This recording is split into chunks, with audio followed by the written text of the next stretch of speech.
viewer, I welcome you to another interesting time with Gloria, and yes, we are back with more interesting histories and more history to explore. So sit back as I take you through the journey.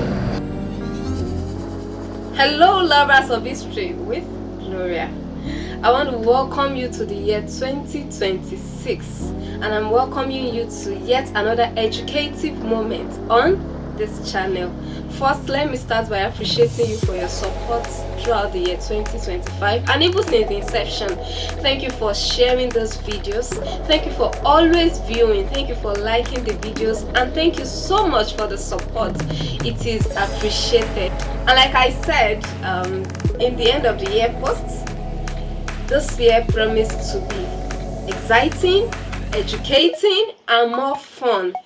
And this year we'll be visiting towns, we'll be visiting cities, and even villages. Beyond that, we'll be looking at some major places, major locations. We'll be visiting some sites where we go for sightseeing and go through their history. And I can assure you, you are in for an interesting ride. Sit back and enjoy. Thank you.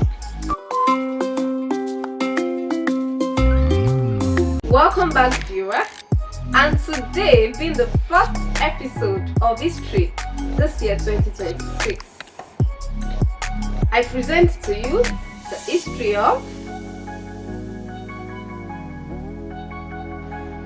You've never heard of a popular market whenever you visit either a military barrack or whenever you visit the NYSC camps? Guess which market is that? Yes, you are right. Your guess is right. That is the Mammy Market. Popular Mammy Market found in all states in Nigeria, found in all NYSC camps. Today we'll be exploring the history behind this great heroine that has become the founder of this nationwide market.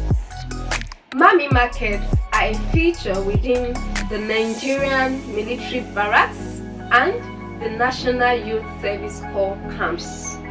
Mammy Market plays a major role both as a social and economic center for military personnel and even their families. The history of Mammy Market is associated with a woman called or named Mammy Maria Ochefu. In 1959, she embarked on a venture to supplement her family's income by selling soft drinks, including the millet-based beverage known as kunu. Now let me tell you something exciting about Mammy's background. She was a young girl from Jericho, Ugoju, in the present Otoku local government of Benue State, Nigeria. And she was married to Anthony Aboki Ochefu, a young non-commissioned military officer who had just been posted to Enugu from Abuja. They were quartered at the army barracks in Enugu to beat idleness and perhaps to earn some extra money to support a young family. This woman, Mammy Ochefu, established a soft drink business.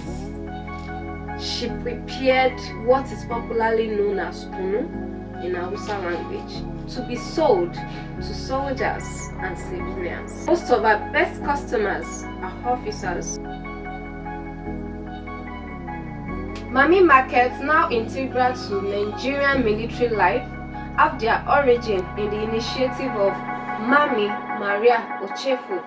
In 1959, Ochefu, a new resident at the barracks in Apka, Enugu State, sought to earn extra income. A venture began with the sale of soft drinks, including the popular millet-based beverage known as kunu. Soldiers were drawn to her doorstep due to the freshness and nutritional value of her kunu. However, her entrepreneurial endeavor faced opposition from the then Sergeant Major, who cited concerns about flies attracted to the kunu sales. The then Sergeant then ordered Mammy to stop making and selling kunu. This woman and her husband, who was a non-commissioned military officer, hesitated to challenge the authority of these sergeants. But the situation spread across the barracks, and it raised concern among the military men, among the soldiers, the officers, and even the civilians. They emphasized the positive impact of Mammy Kunu on the barracks community. Eventually, the sergeants yielded to the pressure, allowing Mammy to have a dedicated space within the barracks for her business. Mammy's store became a hub of activities with her kunu in high demand. Other women within the barracks started competing with her, setting up stores and diversifying their offerings. The sector of the barrack housing this bustling marketplace came to be known as Mammy Market. Over time, Mammy Market began to appear in military installations across Nigeria. As her husband was transferred to different military barracks across Nigeria, including Kano, Kaduna, Zaria, and even Ibadan, Maria Ochefu Mammy established similar markets in each new location. And before leaving a post, she would hand over the management to other women, with the condition that the name Mammy Market be retained. In 1971, she formally registered the business name Mammy Market with the Corporate Affairs Commission. Over time, the concept became an integral part of Nigeria military infrastructure, with new barracks built with a designated marketplace. The name and concept also spread to the NYSC Orientation camps and even some educational institutions. Today, Mammy Markets are bustling social and commercial hubs within military and paramilitary camps, offering a wide range of goods and services including foods, clothing, electronics, and even household items. After the coup that overthrew General Yakubu Gowon, Anthony Aboki Ochefu, the husband to Mammy Ochefu, then a colonel, was posted to East Central State as a military governor. So Mrs. Mammy Ochefu and her husband returned to Enugu as the first family, and she sometimes visits the very first location where she started Mammy Market. Today, no visit to Abuja, the Federal Capital Territory, is complete without a taste of fresh fish in one of these Mammy Markets, especially the one attached to Abacha Barracks. Similar markets are attached to other military and paramilitary barracks, and they are popularly called Mammy Markets. Maria Ochefu passed away in March 2025, leaving behind a significant legacy of entrepreneurship and community building. And this is the brief but inspiring history behind the popular Mammy Market that you and I have once patronized. Don't worry, if you've never been to a military barrack, you've never been to NYSC camps, one day you will visit Mammy Market and you will see it's a world on its own. Virtually everything is being carried out there. We have salons, we have restaurants, we have anything that you can think of, supermarkets, among other things. So it is a world on its own where all your needs, your essential needs, your basic needs are being met, because you can virtually buy everything that you need for your daily activity there.